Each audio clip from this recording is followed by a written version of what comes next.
औज़ुबिल्लाहिमिनश्शैतानिर्रजीम बिस्मिल्लाहिर्रहमानिर्रहीम अस्सलाम वालेकुम डियर व्यूवर्स। मैं हूं मलक आरफ और मेरे साथ आज बड़े काबिल एहतराम शख्सियात मेरे साथ मौजूद हैं। हम उनसे भी बात करेंगे। सबसे पहले जिस इशू पे हम बात कर रहे हैं कल परसों से, वो ये था कि एक तरफ मौजूदा हुकूमत बड़े बड़े दावे कर रही है कि 100 से कम यूनिट जो इस्तेमाल करते हैं बिजली के, उनको जो है वो बिजली फ्री मिलेगी। लेकिन दूसरी जानब आज मैं आपको इसके बरक्स सारी सूरत हाल दिखाऊँगा कि 100 यूनिट से नीचे जिसको बिल आया है वो कितना आया है, वो अभी मैं बताता हूँ आपको, बल्कि सबूत के साथ दिखाता हूँ, बिल के साथ दिखाता हूँ, सारी चीज़ें जो है वो आपके सामने रखता हूँ कि इसमें 95 यूनिट हैं और 42,864 रुपये जो है वो बिल जो है आया है। इसके अलावा मोहम्मद मुश्ताक के नाम का बिल है जिसमें सिर्फ 17 यूनिट है और बिल देख लें कि 53,595 रुपये।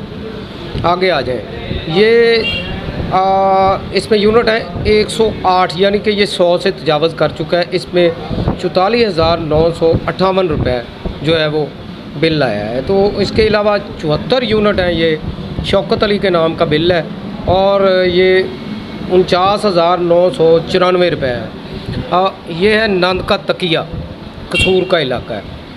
तो इसमें आप देख सकते हैं कि बिल की डेट भी मैं आपको दिखाता हूँ, ये 22 जुलाई।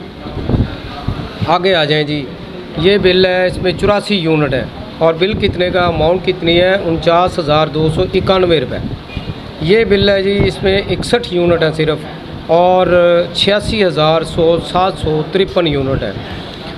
आगे ये आ जाएँ जी, यूनिट इसमें कितने हैं, इसमें यूनिट बताए ही नहीं गए कितने हैं। तो इसमें 1,27,623 रुपये जो है वो बिल आया है। ये कसूर के बिल हैं सारे। ये भी नंद का तकिया का बिल है, मोहम्मद अकरम नाम का, 26,056 रुपये। तो क्या ये लोग कोई बिजली चोरी करने वाले तो नहीं हैं जिनको इतना बिल भेज दिया गया? 59 यूनिट देख लें, ये मैं आपको सारा कुछ सबूत के साथ दिखा रहा हूँ ताकि आपको समझ आ सके।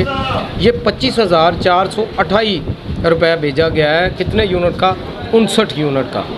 तो इस तरह जी मैं अगर आपको दिखाता जाऊँ, 14 यूनिट है ये सिर्फ और 31,256 रुपये है।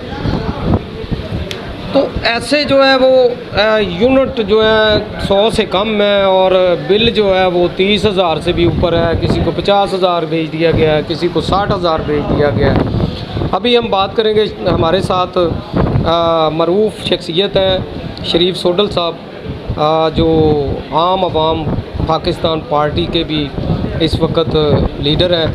उनके साथ बंदा नजीज़ भी है और हम आम आवाम के लिए मूवमेंट चला रहे हैं। उनसे बात करेंगे।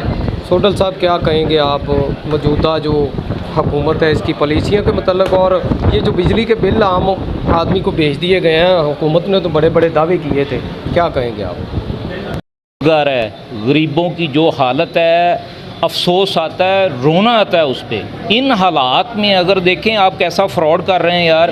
एक 100 जो यूनिट आप फ्री दे रहे थे, चलो मैं ये समझता हूँ वो उसको अब स्टे हो गया है, उसमें कोई गवर्नमेंट की कोई नाली नहीं है, वादा खिलाफ़ी नहीं है। लेकिन यार खुदा का खौफ खाएं, कम से कम जो 100 यूनिट जिसका है, जैसे ये मेरे हाथ में एक बिल है 122 इसके यूनिट है, 45,000 रुपया जो इसका बिल डाल दिया गया। यार खुदा का खौफ खाएं, खुदा का खौफ खाएं। ये अवाम पहले ही मरी हुई है, इनको और कितना मारना है आप लोगों ने? तो इन हालात में मैं ये समझता हूँ कि ये असल में इस निज़ाम की ही जो है ना फेलियर है और इन हालात में आम आवाम को अपने राइट्स के लिए जो है ना वो खड़ा होना पड़ेगा। ये इस निज़ाम में पब्लिक का कोई हल नहीं है। इसीलिए वो हम जो मूवमेंट कर रहे हैं आम पाकिस्तानी अवाम तहरीक पे, वो इंशाल्लाह अगले दिनों में बहुत सारे लोग उसमें शामिल हो रहे हैं और खालिस्तन एक आम आवाम की जो आवाज़ है वो हम इंशाल्लाह अवामों तक पहुंचाएंगे भी और उसके लिए जद्दोजहद भी करेंगे। जी बिल्कुल, जैसा कि आपने शरीफ सोडल साहब की गुफ्तगू सुनी, बड़ी अच्छी गुफ्तगू कर रहे थे कि मौजूदा हुकूमत पे बड़े लोगों को उम्मीदें थी और लोग समझते थे कि पाकिस्तान मुस्लिम लीग नून की हुकूमत अगर आएगी तो वो पहले की निस्बत इस बार जो है अच्छा काम करेंगे, अपनी साख को बहाल करेंगे, जो सियासी साख है उसको बहाल करेंगे और आवाम का एतमाद हासिल करेंगे। महंगाई कम करने के हिसाब से जो है वो अपनी हुकूमत को चलाएंगे और लोगों को रिलीफ देंगे, डिलीवर करेंगे। लेकिन मौजूदा हुकूमत जो है वो ख़ुद ही अपने पाँव से गिर रही है और पाकिस्तान तहरीक इंसाफ की जो जमात है, इमरान खान को इसी वजह से ज़्यादा पजीराई मिल रही है। हालांकि उनकी हुकूमत में भी कोई अच्छे काम नहीं हुए थे, लेकिन अब ज़रूरत है तो आम आवाम को जागने की ज़रूरत है, आम आवाम को जो है वो आगे बढ़ने की ज़रूरत है। आम आवाम को चाहिए कि वो अपना जो अल्लाह ताला ने उनको शऊर दिया है, अक़ल दी है, उसको इस्तेमाल करें और जो अपने हकूक़ हैं उनकी जंग लड़ने के लिए हमें जो है वो तैयार होना चाहिए।